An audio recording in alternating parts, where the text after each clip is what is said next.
그렇다면은 LG노텍은 실적에 부합한 주가 흐름이니 추후에 2분기가 더 좋아져야 되는데 2분기가 당장에 크게 기대가 되기엔 어렵다 이거죠. 반전을 강력히 해야 되는데 그 반전을 하려고 한다면 넘어와야죠. 전고점을 다.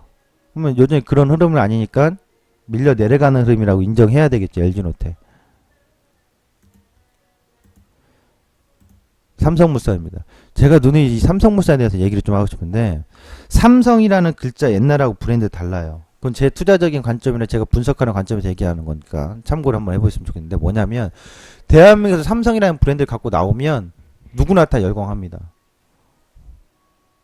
지금 삼성은 과거에 이건희 시대의 삼성이 아니기 때문에 삼성이라는 브랜드가 꼭 가치적으로 높게 평가할 수 있다 이렇게 봐서는 안 된다고요. 삼성물산이 통합하면서 많은 사람들이 삼성물산 굉장히 관심 많이 갖고 있는데 저는 그렇지 않아요. 그래서 삼성물산을 장중에도 우리 주식 선물로 계속 매도를 때려가지고 전저점 깨질 것이다 계속 강조했거든요. 실적을 딱 보니까 개판 5분장이잖아요. 1분기 실적 지금 적자 4,300억인데 올해 예상치 6,450억을 발표했어요. 글쎄요. 저 무슨 근거로 저렇게 해놨을까요? 완전히 어긋났어요. 어긋나도 한참을 어긋났어요. 애널리스트들 있으면 이리 와. 에? 엎드려 뻗쳐. 빠따 때려야 된다고요. 말 같은 소리를 해야지. 이거는 사실상 우리나라 그 소비자들이 착해서 그래요. 주식 투자하는 사람들이나 주식 투자하는 분들이 개인 투자자분들이 소비자라면 저 애널리스트라는 저걸 자료를 내놨던 사람들한테는 강력한 비난과 항의를 해줘야 돼요. 정신 차리라고. 인간을 미워할 필요는 없습니다. 하지만 저렇게 발표한 거에 있어서는 좀 반성을 하는 의미에서 해야 되는데 삼성물산 그렇게 주가가 빠질 수밖에 없어요. 근데 삼성물산을 좀 내용을 보면 건설, 상사, 패션, 리조트, 바이오잖아요. 전 이 바이오에 대해서 너무 많은 사람들이 기대를 하고 있더라고요.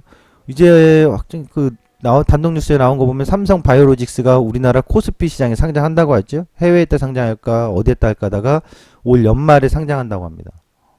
뭐 대략 10조 정도 예상을 하고 있는데 그냥 콧방귀가 나옵니다.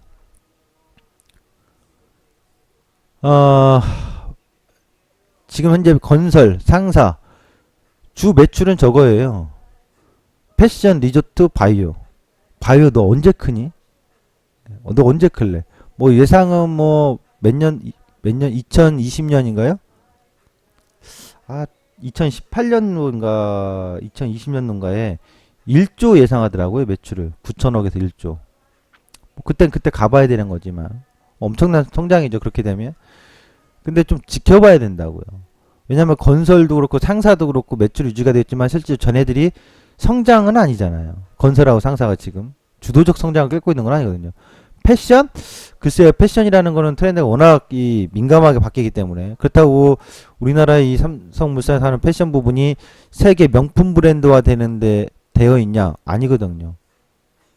명품 브랜드화 돼 있지는 않기 때문에 럭셔리 돼 있지 않기 때문에 저것 또한 아직 갈 길이 너무 멀고 리조트?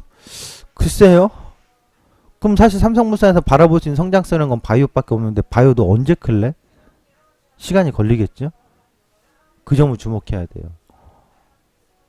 이 바이오로직이라든가 이 삼성물산에 대해서는 한번 좋고 나쁨에 대한 분석을 좀 하긴 할 겁니다. 그렇게 관찰해 주시면 될 것 같고 현재로서는 삼성물산의 이름값만 갖고 삼성물산 좋다 삼성이니까 이렇게만 바라볼 건 아니란 얘기예요. 향후에 삼성바이오로직스가 상장되고 나면은 지분이 삼성전물산하고 삼성전자가 둘이 확고하게 뭐 거의 40% 넘게 갖고 있는데 삼성 과거의 삼성의 이름값하고 앞으로 미래 5년 10년의 삼성의 이름값은 확연히 다를 겁니다. 이유는 간단합니다. 감독이 바뀌었습니다. 이건희 회장님이 아니라 이재용입니다. 근데 과거 이재용의 실패한 사업들이 너무 많습니다. 성공한 사업의 사례가 없어요. 그래서 포스트 이재용 과연 이재용 시대는 어떻게 갈 건지에 대해서는 투자자 입장에서 좀 시기적으로 한두 달이 아니죠. 한 최소한 1년 정도는 넉넉하게 보고서 과연 어떤 경영 전략으로 잘 만들어 가고 있는지 그걸 생각했었으면 좋겠어요. 예. 좋다 나쁘다 떨어져서 그 얘기를 확정 짓기 전에 과연 이재용의 시대는 어떨까 앞으로 이런 걸 투자자 입장에서는 많은 고민을 하고 정보를 수집해서 분석과 해석을 좀 해야 되는 시기가 좀 있다고 필요하다고 봐요. 그것이 2016년과 2017년 2년간은 지켜봐야 돼요. 왜? 일단 이건희 회장님의 복귀 여부 아직 모르니까요. 만약 이건희 회장님이 어느 시점에 작고하셨다 뭐 이런 얘기가 나온다면 또 그 시기부터 새롭게 또 봐야 되거든요. 그래서 1, 2년 정도는 삼성물산 같은 경우는 계속 좋다 나쁘다 떠나서 관찰을 여유롭게 좀 해야 된다 해석을 이렇게 좀 말씀드리고 싶습니다. 현대건설입니다. 건설주 현대건설은요 전년 동기 대비해서 매출이 소폭 증가했고 영업이익이 소폭 증가했어요. 근데 전기 대비해서는 또 악화됐고요. 그렇다면은 올해 화두는 뭐냐면 건설은 일단 내수 부분에서는 재정이 긴축 상황이기 때문에 그리고 올 초에 많은 부분을 정부 주도하에 지출했거든요. 그럼 이게 잘 나온 거냐 1분기 글쎄요. 하반기로 갈수록 정부 재정 지출의 효과를 보기에는 건설업종들이 힘들 거라고. 1, 2분기가 내수 시장에서는 정점일 가능성이 높고 관건은 해외예요. 해외에서 얼마나 많은 해외 실적을 따오느냐예요. 그렇다면 해외 수주의 장점이 있는 현대건설, 대우건설, 대림산업, 뭐 GS건설까지 이 기업들의 얼마나 선방이 나오느냐예요. 현대산업을 보면 내수가 좀 좋지 않다는 걸 보여요. 왜냐? 해외 건설 쪽을 해외 수출했던 기업들이 쓰나미 맞고 주가가 안 좋을 때 나홀로 독보적인 상승한 게 한전 KPS하고 현대산업이에요. 근데 한전 KPS는 뭐 열애죠. 원전 쪽이니까. 해외 사업에 진출을 하지 않았던 현대산업은 그때 좋았어요. 그럼 주가를 보면 잠깐 보도록 하겠습니다.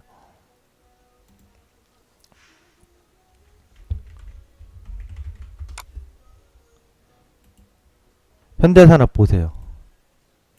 그러니까 현대산업을 보면 국내 내수시장 부동산이 보인다고 봐요.